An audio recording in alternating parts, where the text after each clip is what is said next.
We start off with Spike having a nice cream dream about Rarity. And no, I can't believe they got away with saying it either. I mean, really, just what are cartoons coming to these days? Oh, I get it. It's an ice cream dream. Whew.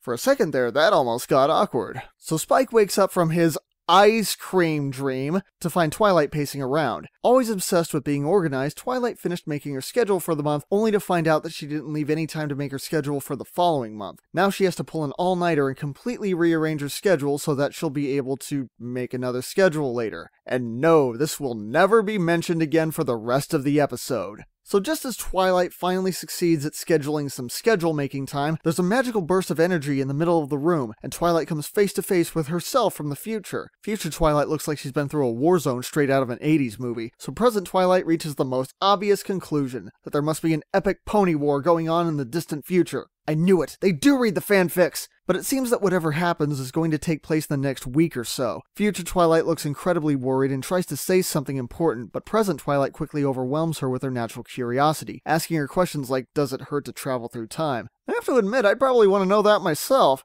But the answer to that will never come. Future Twilight stops her and gives her a partial message before being pulled back into her own time. Whatever you do, don't.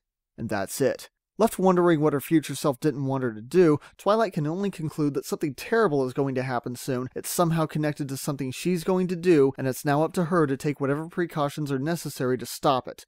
Here's an idea. How about whatever you do, don't give children the formula for a date rape drug? Though I do have to admit, after putting her hoof down, I'm glad the focus is on Twilight so I don't have to worry about Fluttershy now! Okay. It's not like Pinkie Pie is being intentionally malicious. I mean, they're just moving party supplies. At least Fluttershy isn't being hit in the face this week. God damn it! Twilight hurries to the center of town to tell everyone that she was visited by her future self. The whole town immediately laughs at her, but she's somehow able to convince them that something terrible is coming and that the only way to stop it is by child-proofing all of Equestria so that nothing bad can ever happen. So, as soon as they're done converting G4 Ponyville into G3 Ponyville, Cerberus shows up.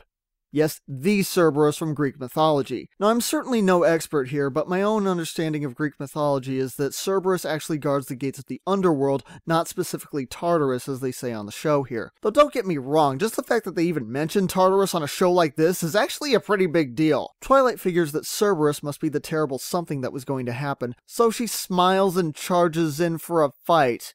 You know, if it looked like my future self was missing an eye and I had reason to believe it was because Cerberus somehow showed up in my neighborhood, I would assume my future self's warning would be something along the lines of, whatever you do, don't charge headfirst at Cerberus. Luckily, Fluttershy saves the day, and Twilight lures Cerberus back to Tartarus with one of Pinkie Pie's many balls that she has hidden for a ball emergency.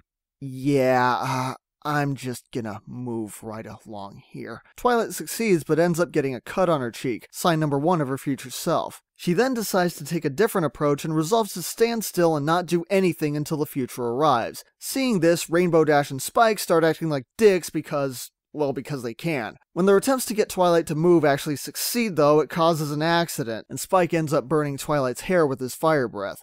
Sign number 2. They decide to see if Pinkie Pie can predict what will happen with her Pinkie sense, and keeping with continuity, Pinkie reminds them that it doesn't work that way. But she does predict a falling object just in time for Twilight to receive a head injury. Sign number 3. Pinkie visits Twilight to make sure she's okay, only to find her tracking the constellations to see if that will yield any clues. Meanwhile, Twilight hasn't slept all week and is almost as bonkers as she was in Lesson 0. She asks for help adjusting one of her telescopes, but she uses technical jargon and Pinkie has no idea what she's saying. Suffering from sleep deprivation, Twilight goes to check the telescope, but forgets that it's daylight and ends up looking directly at the sun. Luckily, Pinkie has an eye patch hidden away in case of an eye patch emergency, though I don't think that's the most hygienic place to hide it. Still, that's sign number 4, and there's only one day left before Twilight catches up with her future self. She decides that the only thing left that will prevent the disaster is to sneak into the Canterlot archives and find a spell that will stop time. Bringing Spike and Pinkie Pie with her, the three of them arrive in Canterlot wearing stealth suits, though theirs seem to have a shinier latex look to them than the one Rainbow Dash had in Read It and Weep. And Twilight seems to be the only one who's actually concerned with sneaking around. Pinkie just plays along for fun, and Spike repeatedly points out that there's nothing illegal about what they're doing. You know, I've always wondered just why is Twilight always so worried about getting in trouble when, as far as anyone can tell, she's never been punished for anything. I mean, hell, the only time Celestia even considered punishing her was after she started a damn riot, and even then she didn't actually go through with it. Otherwise, everyone Twilight has ever known at the castle has only ever been friendly and helpful. Even here, when she finally gets spotted by one of the guards, he just says, "Oh, hey Twilight, what's up?" And later, when they're in the Forbidden Archives, Celestia shows up and just goes, "Oh, hey Twilight, what's up?" Eventually, the morning comes and nothing happens, and Twilight realizes she's been worried about nothing the whole time. They're about to leave when Pinkie finds a spell that will send Twilight back in time for just a few moments. She decides to go back and tell her past self, "Whatever you do, don't worry about the future." I'm going to chalk this decision up to more sleep deprivation, since a moment of clear thought would have hopefully made her realize that she already knows how this is going to end,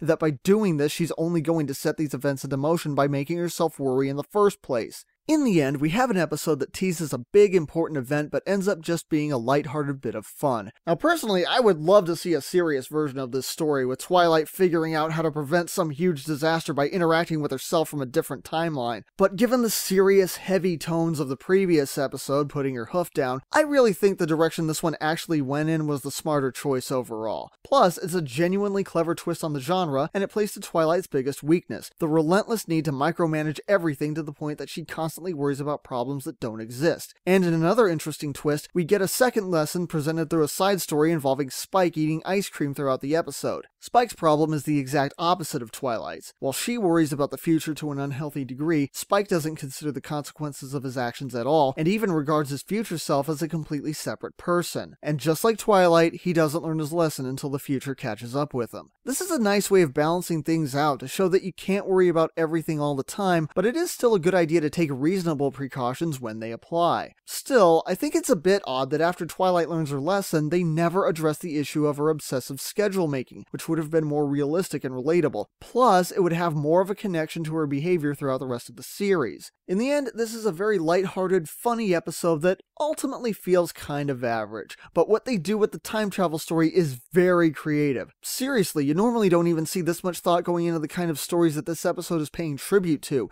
and I really enjoyed it. It's About Time gets a 7 out of 10.